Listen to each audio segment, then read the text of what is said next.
मग माघार घेतली त्याचं काय करायचं? मग वेगळ्या ठिकाणी वळवा सगळं प्रकरण, वेगळ्या ठिकाणी. म्हणजे कुठे? ठाकरेंची मुलं इंग्रजी मीडियम मध्ये शिकली, बरं मग पुढे?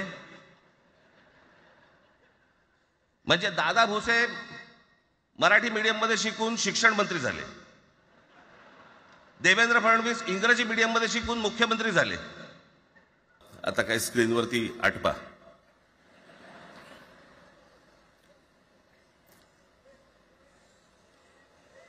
मी माझ्या मुलाखतीमध्ये एक म्हटलं होतं की ज्याच्यातनं या सगळ्या गोष्टी खरं तर सुरू झाल्या, आणि मी असं म्हटलं होतं की कोणत्याही वादापेक्षा आणि कुठच्याही भांडणापेक्षा महाराष्ट्र मोठा आहे.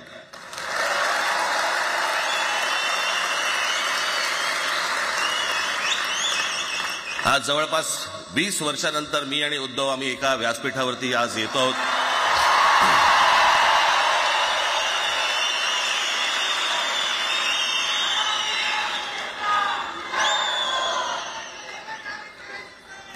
जे माननीय बाळासाहेबांना जमलं नाही, जे अनेकांना जमलं नाही, आम्हाला दोघांना एकत्र आणायचं, ते देवेंद्र फडणवीसला जमलं.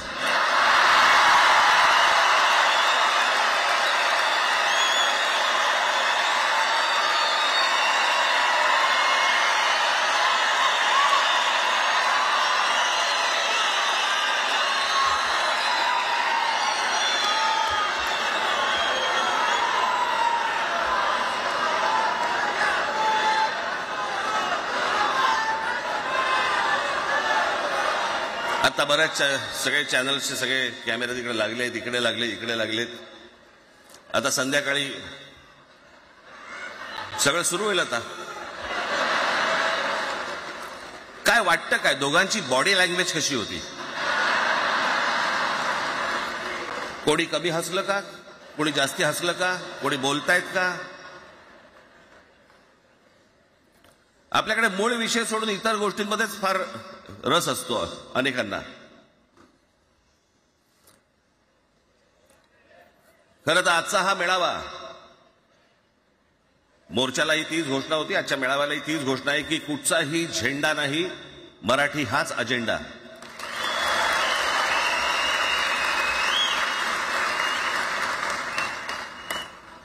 माझ्या मराठीकडे, माझ्या महाराष्ट्राकडे वेडावाकड्या नजरेने पाहायचं नाही कोणी.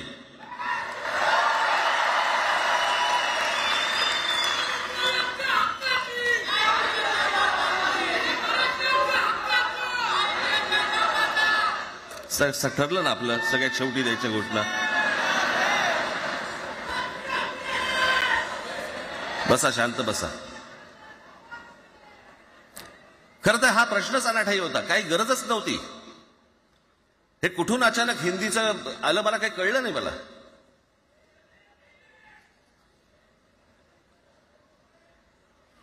आणि हिंदी कशासाठी? हिंदी कोणासाठी? हिंदी त्या लहान लहान मुलांवरती जबरदस्ती करताय तुम्ही.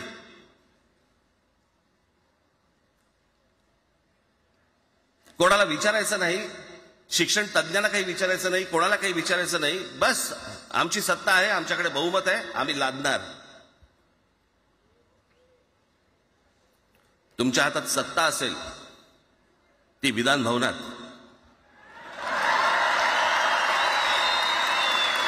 आमच्याकडे सत्ता आहे रस्त्यावर.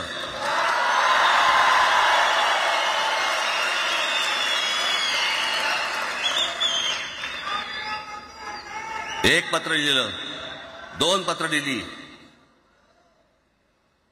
नंतर ते दादा भुसे माझ्याकडे आले. मला म्हणाले की आम्ही काय म्हणतो एवढं समजून तर घ्या, एवढं काय म्हणतो एवढं ऐकून तर घ्या. म्हटलं दादा तुम्हाला एक गोष्ट सांगतो, तुम्ही काय सांगता ते ऐकून घेईन पण ऐकणार नाही.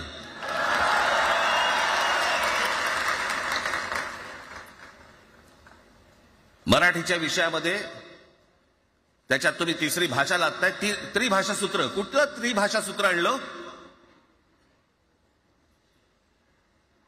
त्रिभाषा सूत्र ज्या वेळेला आलं ते फक्त सेंट्रल गव्हर्नमेंट आणि राज्य सरकार, केंद्र सरकार आणि राज्य सरकार यांच्यामधल्या दुव्यासाठी म्हणून हे त्रिभाषा सूत्र फक्त आणलं. आज कोर्टातही नाही, तुम्ही हायकोर्टात जा, सुप्रीम कोर्टात जा, इंग्रजीमध्ये सगळ्या गोष्टी होतात. कुठे आहे त्रिभाषा सूत्र? मग मला सांगायला लागले म्हणे केंद्रीय शिक्षण धोरणामध्ये, त्या धोरणातही नाही ना, केंद्राच्या शिक्षण धोरणात, इतर कोणत्या राज्यातही नाही.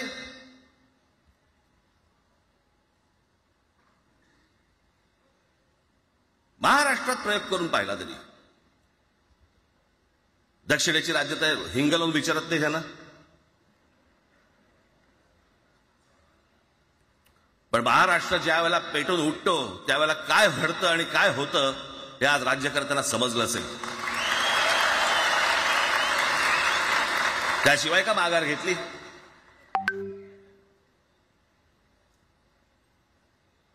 विनाकारण आणलेला विषय होता. मी त्याशी त्या भोसेला सांगितलं, म्हटलं मला सांगा, उत्तर प्रदेश, बिहार, राजस्थान, मध्य प्रदेश कोणती तिसरी भाषा आणणार आहेत? खरं तर आणली पाहिजे.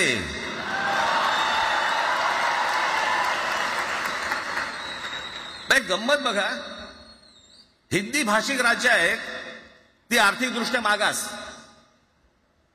आणि हिंदी न बोलणारी जी राज्य आहेत ती आर्थिकदृष्ट्या प्रगत, आणि वर आम्ही हिंदी शिकायचं. यांना हिंदीतून राज्य नाही सांभाळता आली, यांना राज्यांचा विकास नाही करता आला.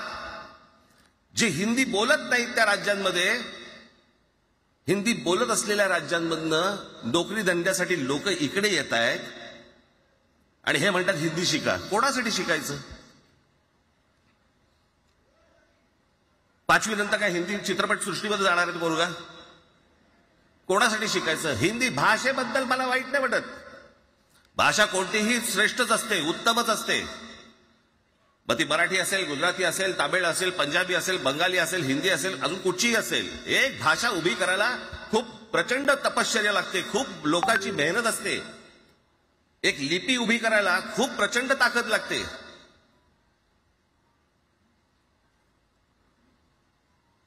अशाच भाषा काय उभ्या राहत नसतात.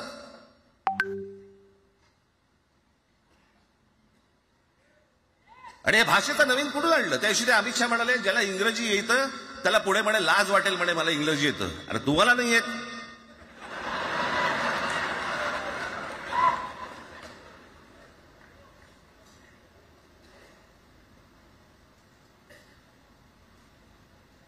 या संपूर्ण हिंद प्रांतावरती 125 वर्ष, 1400 वर्ष मराठ्यांनी राज्य केलं.